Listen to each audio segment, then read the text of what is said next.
So I will remind you what I presented to you last time, just a few minutes, because I will need these results. But what's new here is the hard disk space and the algebras that we're going to work with in that space. And at the end, I will present you some questions and problems that maybe would be of interest. So, in the case of the Bergman space, we would work in the unit ball, the classic weight measure here, the weight parameter and the measure here, and we will work with the Bergman space. And well, yeah, I think we all know more or less this stuff. We will work, we will denote like this the orthonormal basis, and in the case of the hard disk space, I will need to indicate which weight it is, but in this specific case of the Bergman space, it's not necessary, so I will just write it like this. And yeah, I will denote like this the Bergman projection, and we have the Toeplitz operators defined like this. And also in the hard disk space, it would be necessary to indicate the weight, but here it's not necessary. And well, we divide the points of Cn in m groups, as we did last time.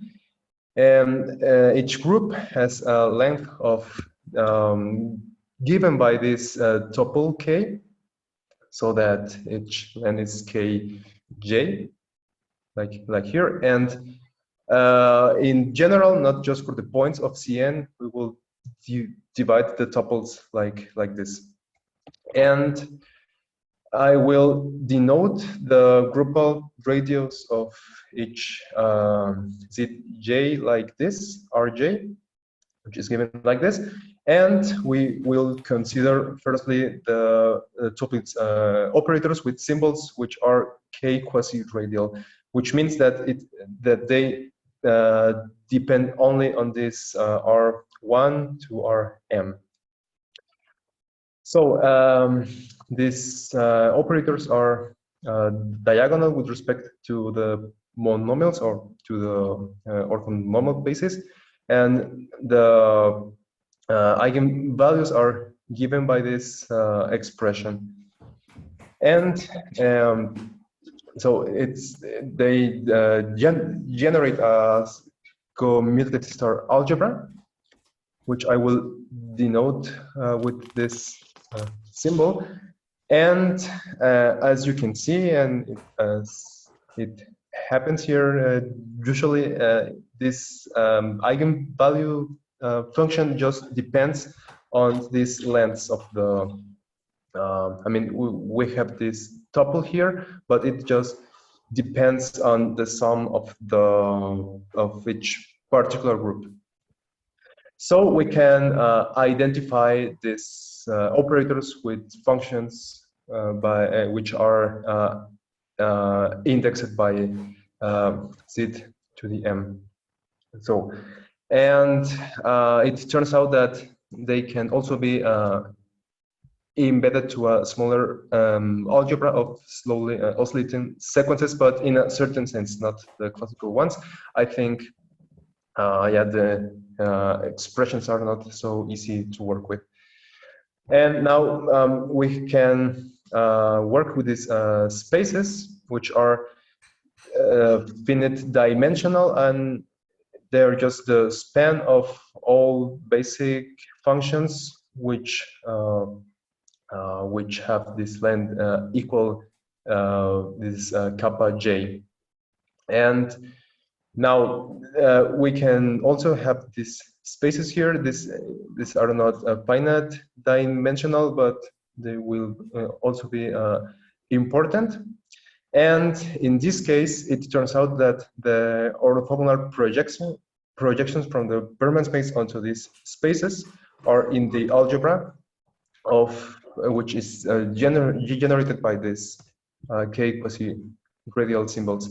But yeah, it's is interesting because in the case of the Hort space, we will see that this is not the case. And the fact, the problem here is that this Q is in this algebra, but it's because of some Toeplitz operator, but with an unbounded symbol, which doesn't work in the Hort space. So we also have this decomposition of the maximal ideal spaces of this algebra. So it's kind of complicated, but we just need to know that we can decompose this as a union, where which m theta represents the way we reach the points at infinity. So we will need this because it appears in the maximal ideal spaces of the bigger algebra. Now let's talk about these generalized homogeneous symbols. So we take once again these groups like this, and now we take this groupal radius and we write this Cj like this, so that each Sj1 to Sjkm belongs to the positive part of the sphere of dimension Ka minus 1, and this Tjl belongs to the unit circle.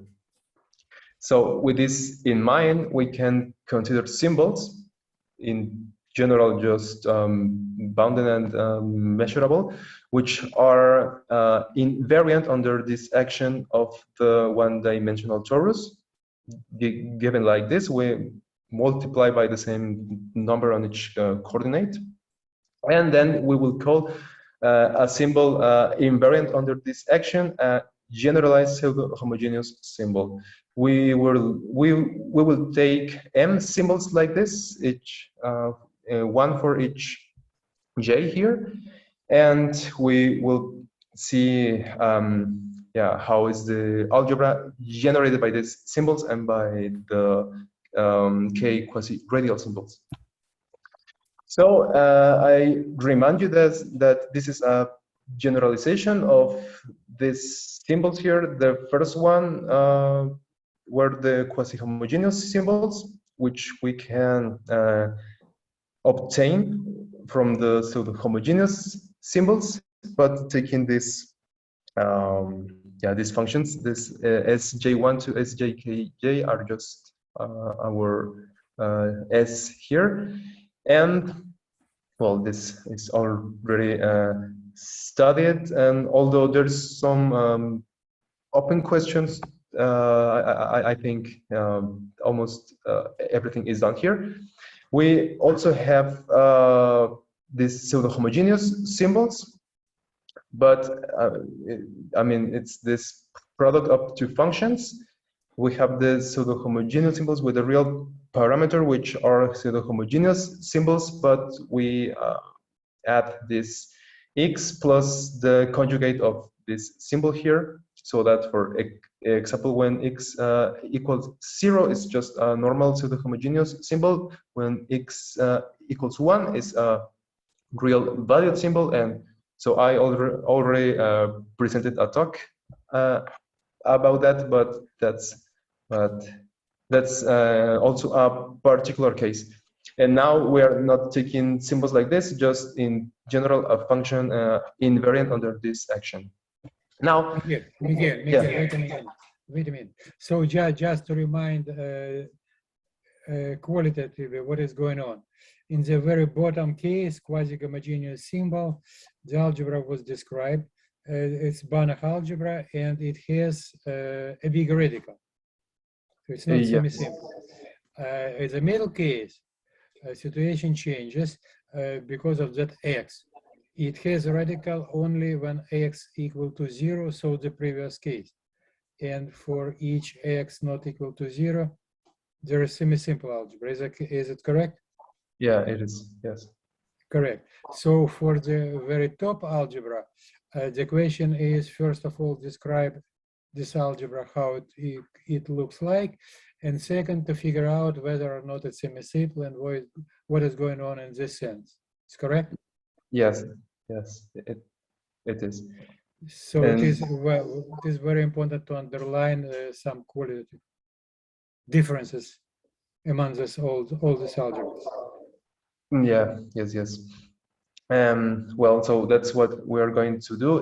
I presented these questions to you last time in this case of the Bergman space, but we will also discuss that topics on the Hardy space case.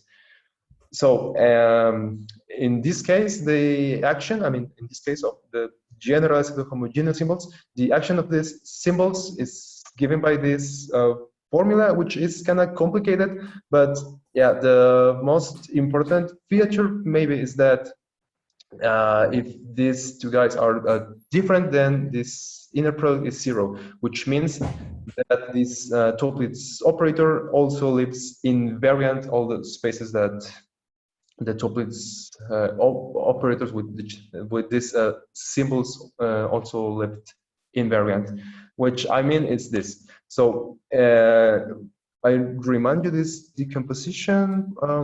Yeah, we have these spaces with these finite dimensional spaces, and we can write this operator as a direct sum. And we have also this interesting formula, this product formula, which tells us that you can take the product of the symbols and it's the product. It equals the product of the operators. So this it's why we can think about these Banach algebras, which are commutative. And so that's what I have here. This Banach algebra generated by the algebra, by C-star algebra generated by K quasi-radial symbols and by these Toeplitz operators. This Banach algebra is commutative for each weight lambda. We will denote like this the dense subalgebra consisting of finite sums of finite products of the generators. And well, as we already said, it's important to know the maximal ideal spaces and the radical and all these topics. But I presented that to you last time, so I will just show you the most important results. So the first one is that the maximal ideal space of this algebra is given by this set, so that we use the decomposition of the algebra of K quasi-radial symbols. And each set here tells us which sets we have to take from the Cartesian product. So these sets could be just the spectrum of this matrix in the case where the point we are reaching is fixed, or the essential spectrum, or no, the polynomially comic whole of the essential spectrum when we took points which go to infinity. It's kind of complicated, but we show that when we work with these symbols, then we get the results that were already known. And the Gelfand transform is given by this map. So now the radical, we have that in this case the dense, Miguel, one observation. Can you please don't move your mouse so quick, because it's a bit disturbing to see. Oh, yeah, sorry. Okay, yeah. Yeah, and so just show needed formula, but not move around your screen. Okay, so yeah, the operators from the dense subalgebra which live in the radical, this set is dense on the radical, but I presented to you this formula here. I mean, this is true, but this is not the whole set of this intersection. So it's an open question which I don't know the answer by now. But well, this is important result, and this gives us as a particular case which was already known in these cases. So, and we will see that it's not clear whether this is true in the case of the Hardy space. And I would also like to point out that we are thinking these CJ functions to be continuously extended to the closed unit ball of CKJ. So if we don't use this hypothesis, it could be also a, I don't know, a different set. And the idea here was that we used some ideals related to compact commutants, and that's why we need these functions to be continuous. Okay, so now we have also the spectral invariance. This is also new. It's an interesting fact. And so we called a Banach algebra here in the Bergman space on the unit ball, or it could be general, and we say that it's inverse closed if each operator from B is invertible, which is invertible in the bigger algebra of operators, is also invertible on this Banach algebra. And so it turns out that our algebra is inverse closed if and only if each of these spectra is polynomially convex. And in this case is spectral invariant, which means that we can take the spectra of these operators with respect to every Banach algebra containing our operator.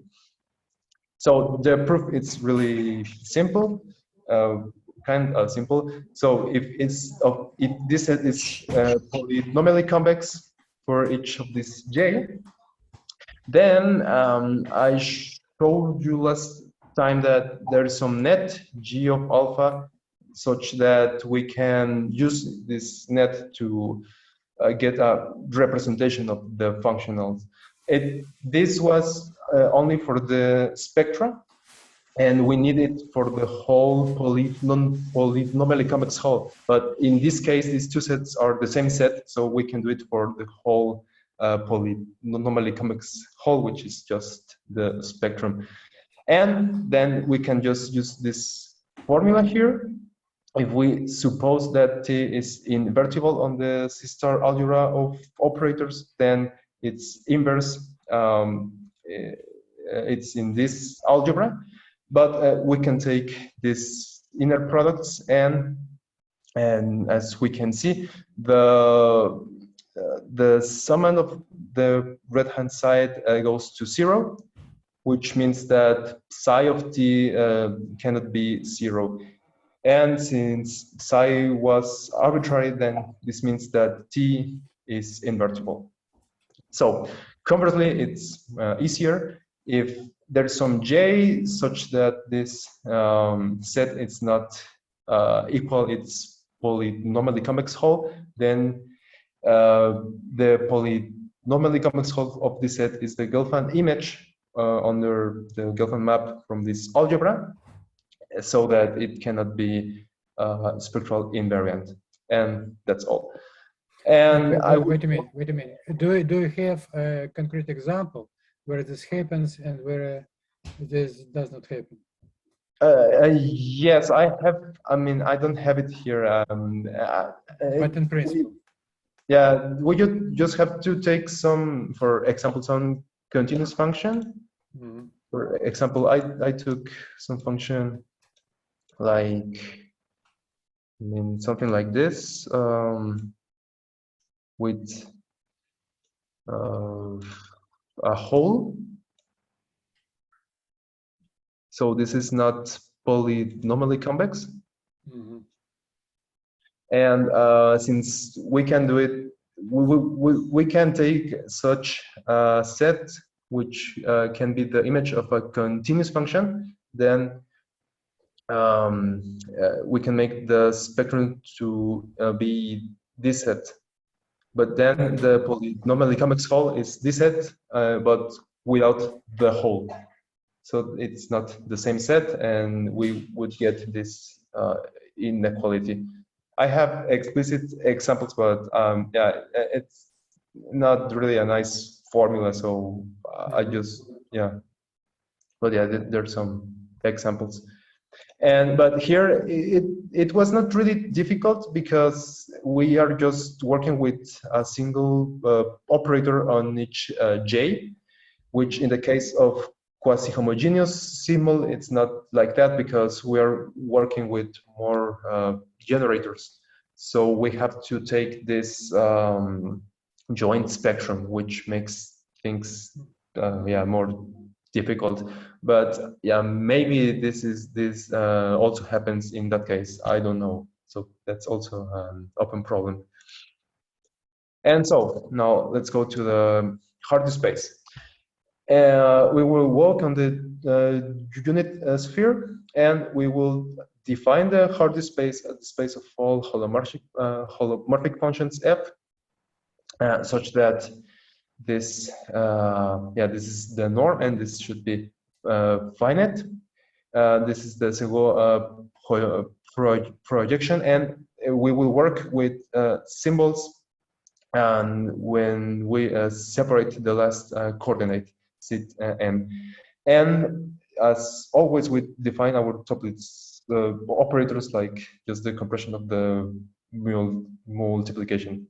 So now there's an important result from last year which tells us that the Hardy space can be identified with a direct sum of Bergman spaces where the weight take integer of positive integer values, and this also help us to describe the Toeplitz or some kind of Toeplitz operators, which is given by this thing. So the Bergman projection can be decomposed also as a direct sum.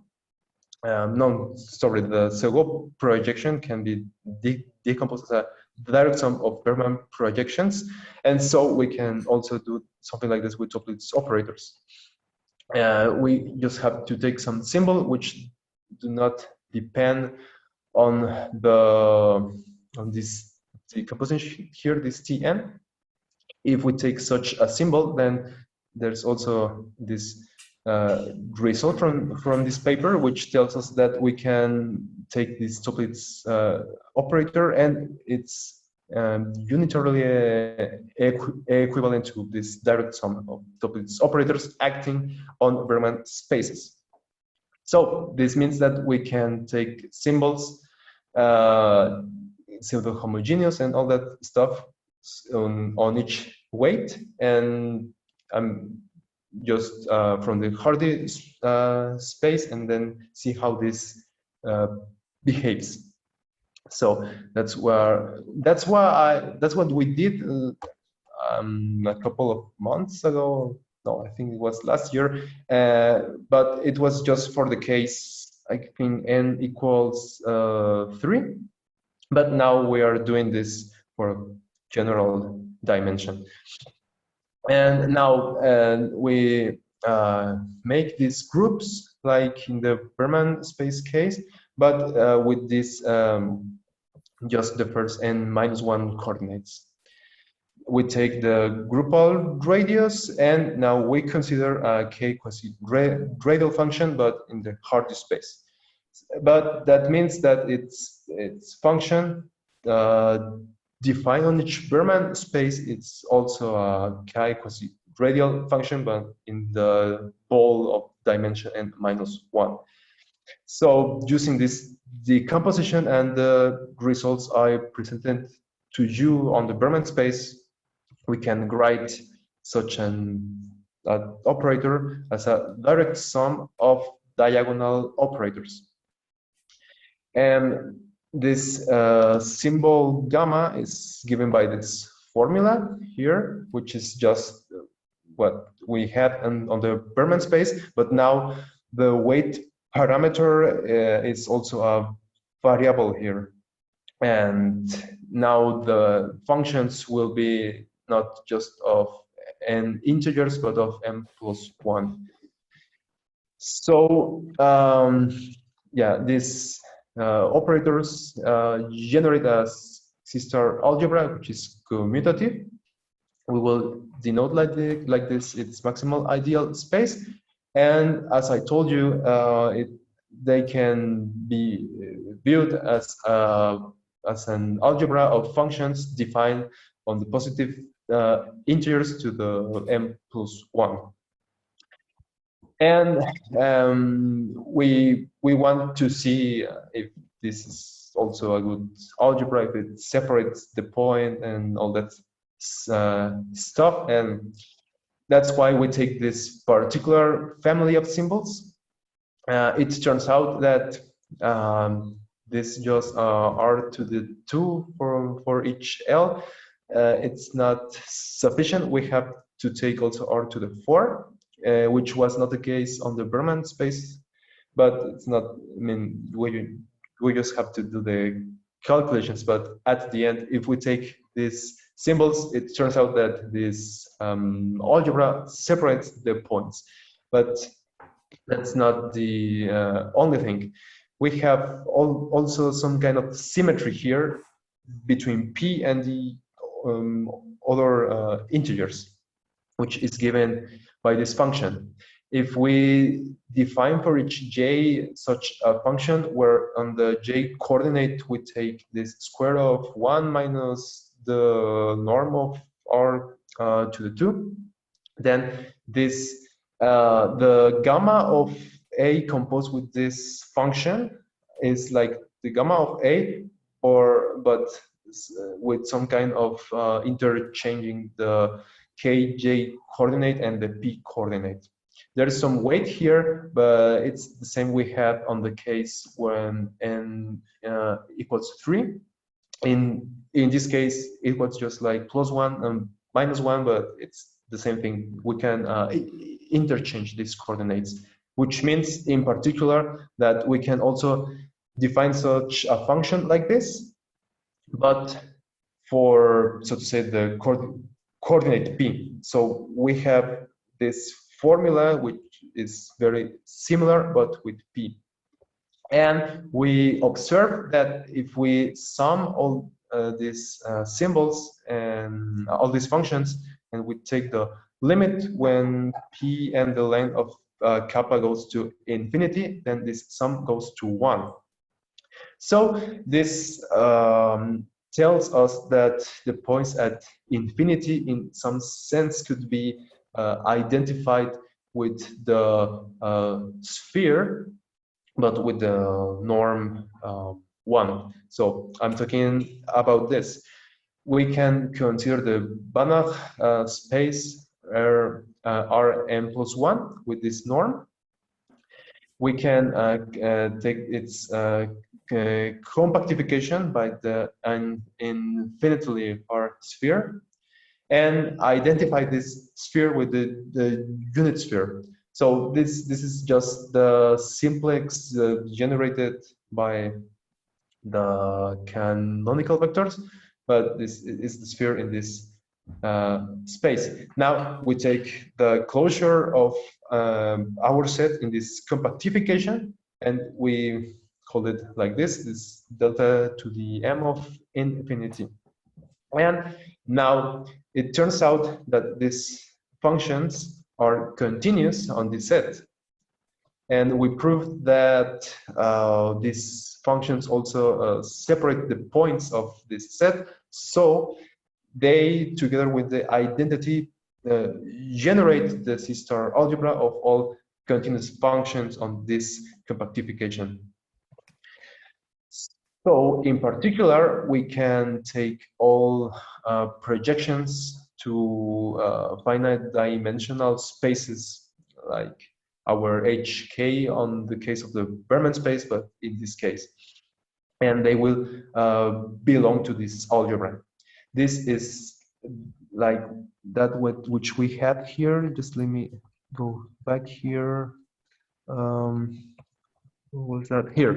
It's like this result, but as I told you, this Q here on the Bergman space, we had it because of a Toeplitz operator, but with an unbounded symbol, and it doesn't work here. So the reason I think it's deep, but at the end, it's like to think that the weight parameter, since it had this symmetry, we cannot how to say, we must work with it, because on the Bergman space we could take functions which just depend, for example, on kg, but here it's impossible because we have this p. So at the end, this means that if one of the coordinates goes to infinity, then every coordinate must go to infinity. So we will define these spaces HP kappa, and as I told you, these projections from this direct sum to these spaces belong to this algebra. So using this and other ideas as in the Bergman space, we can decompose then this set. And now on the Bergman space, we have this decomposition here, which is complicated, but as I told you, we can take just functions with depends just on one coordinate. And here we cannot do that. Here in the Hardy space, we must take just points on the sphere, and it seems to be impossible to take just one coordinate as we did it on the Bergman space. And now we have this decomposition, which just means that some point belongs to this MS if that point in a certain sense belongs to that part of the sphere. So now so wait a minute, so more or less this point or this fiber somehow reflects partial limits in that direction. Yes, yes, yes, it is, yes. And yeah, but it turns out that this decomposition won't play a role in the case of the whole algebra, because we cannot take just one coordinate, but we have to take the whole sphere. It's interesting. So now we can take this generalized homogeneous symbols, which is just the extension to the Hardy space of what we had on the Bergman space. That means we take for each j some Cj defined by the formula we had before, and now as before we can have this TCJ as a direct sum of Toeplitz operators which act on Bergman spaces. Now, as in the Bergman space, we can decompose also in this direct sum of finite dimensional spaces. We can then take also the two direct sums and get this decomposition also in this finite dimensional spaces. And yeah, it turns out that I mean, as you can see here, yeah,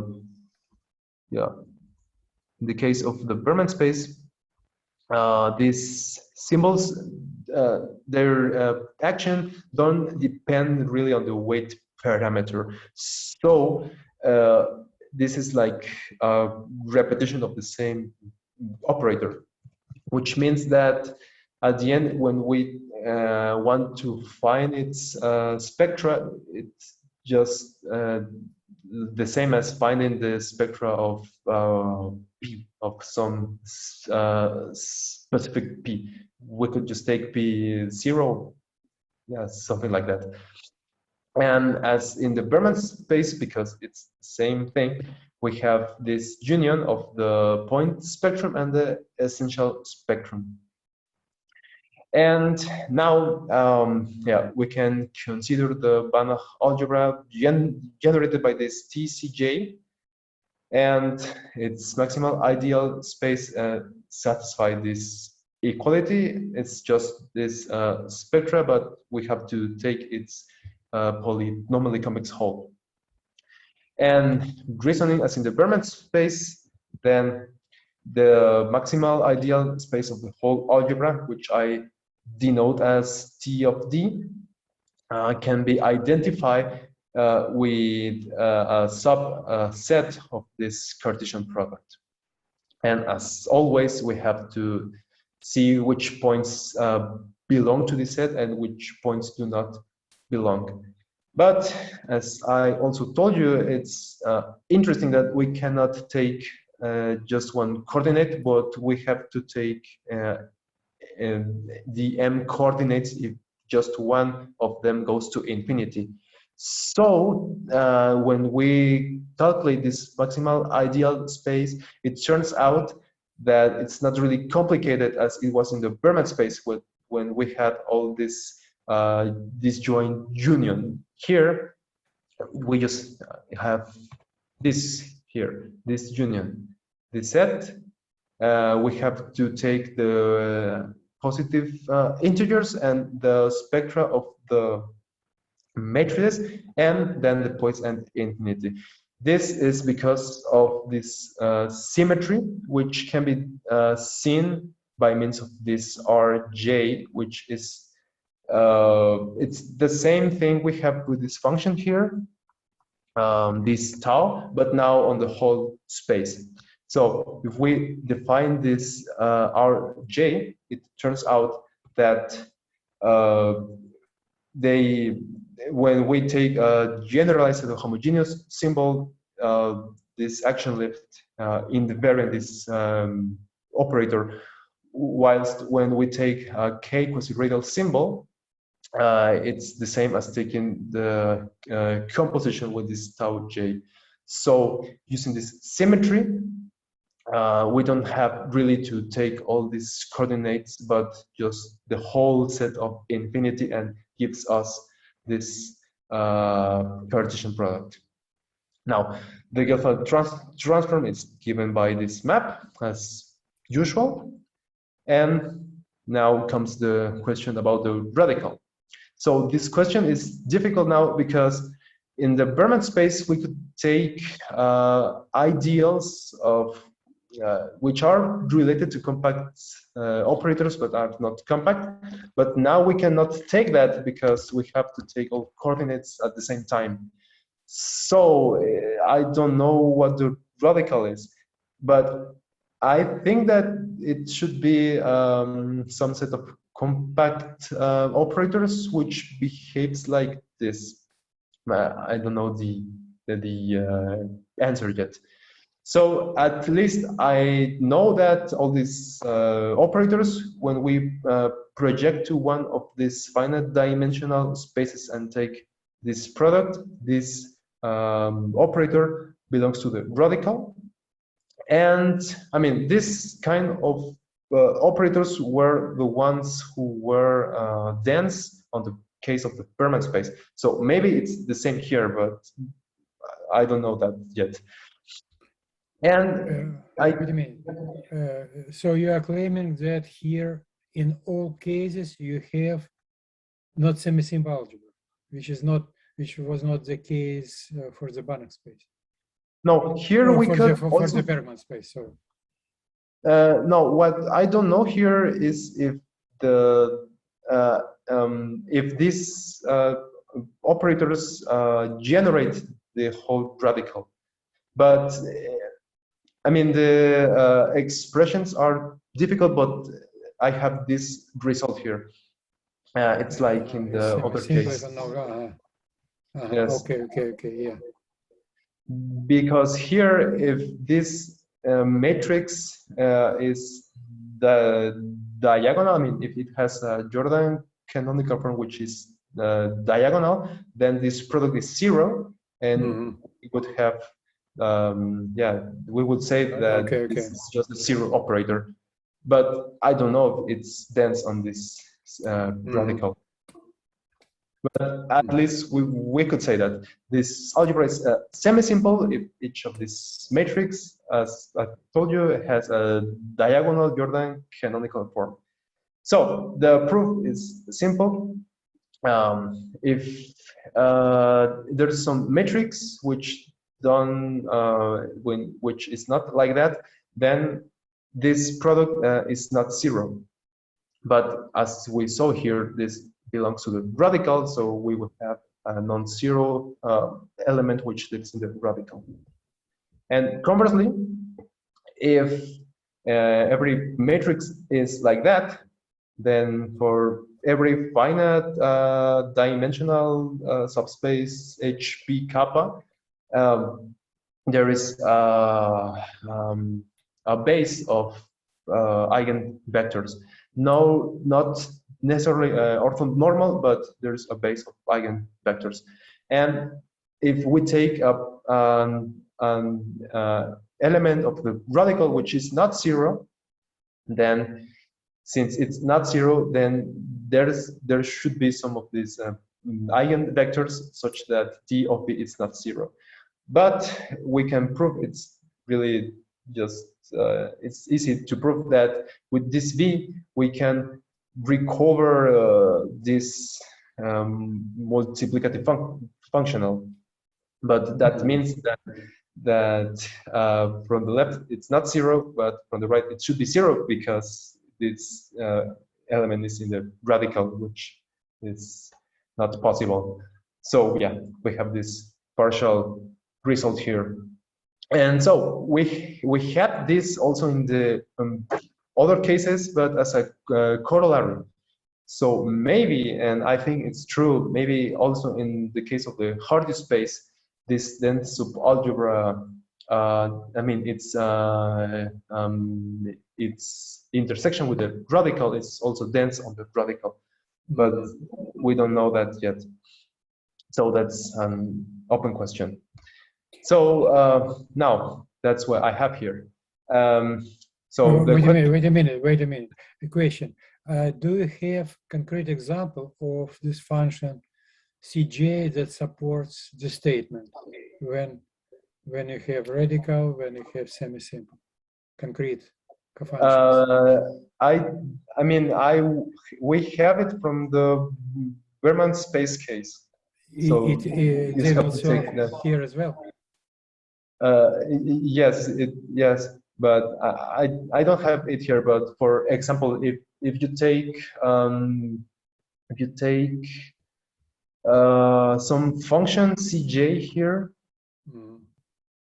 but with its first Fourier transforms equals 0, then you take then you have some element in the radical which is not 0 but belongs to the radical. But yeah, it's the same thing I showed you in the Bergman space. More specific examples for the Hardy space, which are not possible on the Bergman space. I don't know if there's something like this.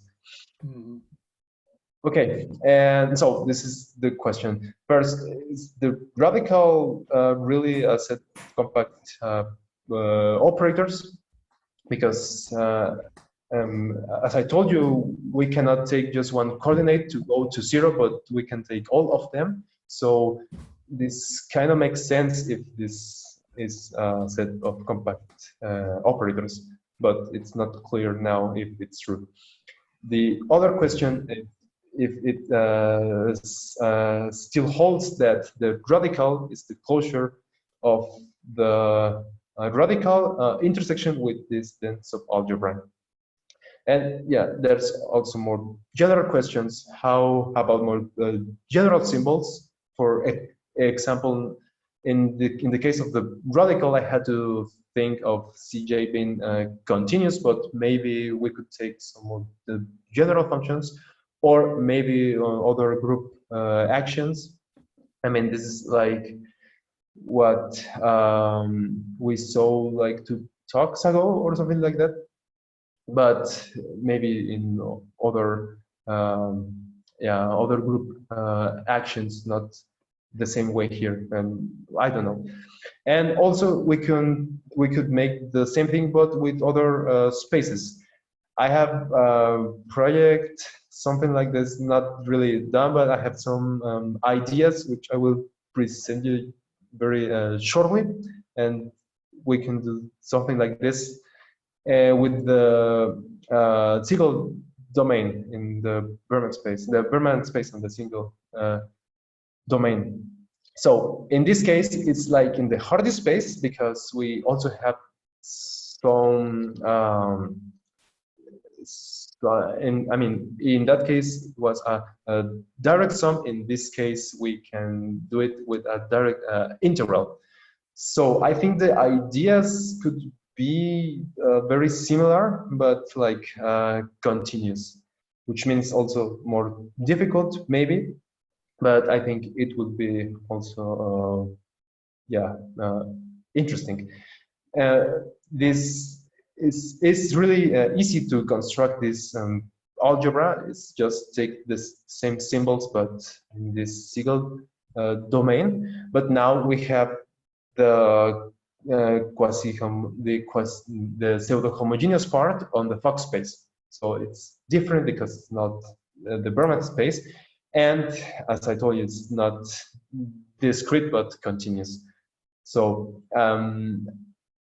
we know that we can make this algebra, this Banach algebra, but we don't know what does it look like. I mean, who is the radical or the maximal ideal spaces, all these questions. So this could also be, and also here we can take more general symbols. We could ask the same questions as here on the Hardy space. And so, and that's what I've been doing, and I'm working by now with these problems, but I have nothing very interesting to present you now. So that's what I wanted to show you. I don't know if you have any question. Thank you, Miguel. Now question and comments, please. Yes, Wolf. Okay, this was just applause, but I can ask a small question. Considering you said you want to do this for more general symbols, CJ, and you use somehow compactness of semi-commutators or commutators. So can you use a VO, vanishing oscillation, maybe? Would that be a class that goes through directly? Probably, yes, that could be. And then same argument, Rick. Yes, a bit larger class. Okay. Yeah. I don't know concrete examples, but I think that should work. It's a bigger class, so they don't have yes. values in general, but you still have. You can use this argument by looking at this C-star algebra generated and then use that the radical is 0 for the C-star algebra. It's kind of. Yeah. Wolfram, do you agree with that program that Miguel proposed? Like a continuation of his studies?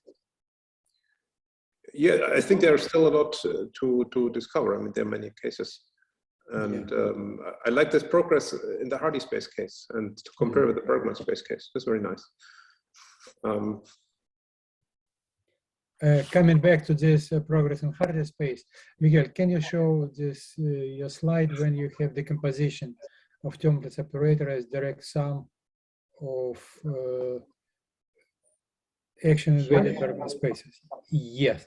So you have here weight tending to infinity, and somehow should appear some quantization effect. How they appear in this context? Okay. Yeah. So that yes, a bunch of operators, weight tends to infinity.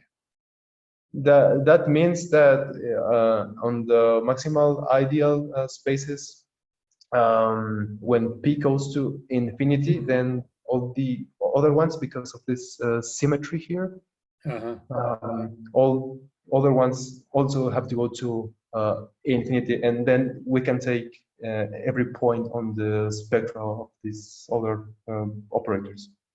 So that's what. Yeah, that's what we have here. We have this m infinity and all points we can take. So yeah, this quantization is like very strong because it gives you every point of the other ones. This is this effect of quantization. Yes.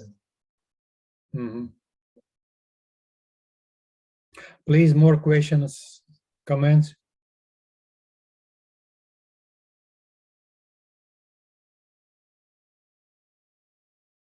Okay.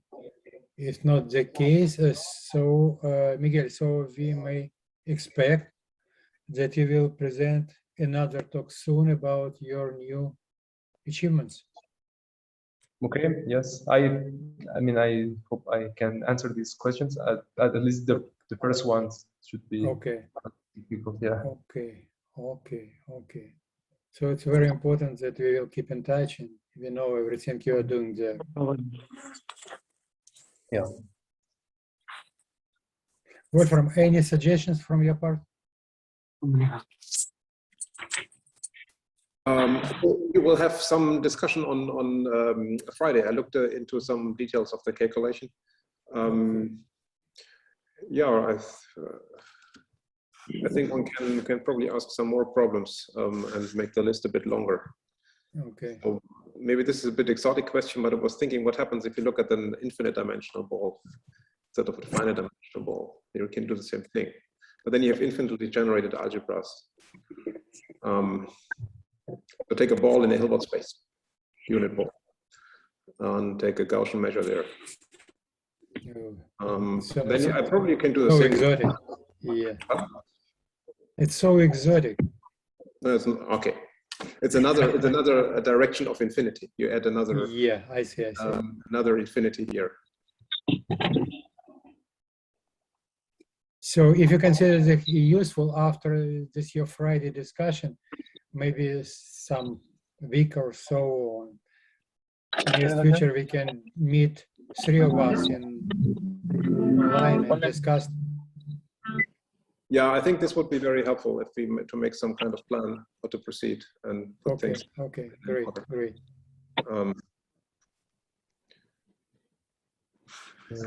Thank you.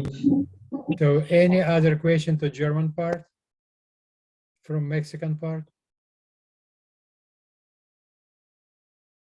It seems that not. Okay, thank you very much, Miguel. Maribel, what is our next program? Who's next? Kevin is the next speaker. Kevin. Next After week. Kevin? After Kevin, we have Jessica. Jessica, okay, great. Okay. Wolfram, do you interested in participation in our seminar? We would like yeah, so is there some program I can see? I'm not sure whether I can attend every time because I have several meetings on Wednesdays. But usually at that time it's finished. Okay, so basically it will be useful if Maribel include your email to the mailing list. That would be nice, yeah. And it's always the same Zoom link? Yes, it's always the same Zoom link. Yes, I send the speaker, the abstract, and the link. The link is always the same. But and maybe also Robert Fulcher might be interested. Okay, great. So at least to inform him. Yeah. Maribel, do you have an email of Robert or not? Of who? Robert Fulcher. I don't know if I have it. Okay, maybe. I will send you. Okay. You go to the website of the webpage of Hanover Institute of Analysis is there. It's easy to find, I think. And one more announcement. Our system administrator in Cinvestav, Estelle, informed me that the talk of our mini conference of analysis already are in web page of this event. So just if one clicks to the title, should appear a recording. The only point that our meeting is mapped onto past events, not current events or past events. So website of Cinvestav, then events, then past events, then analysis meeting, it should appear. I never check, but I will check and confirm if it's the case.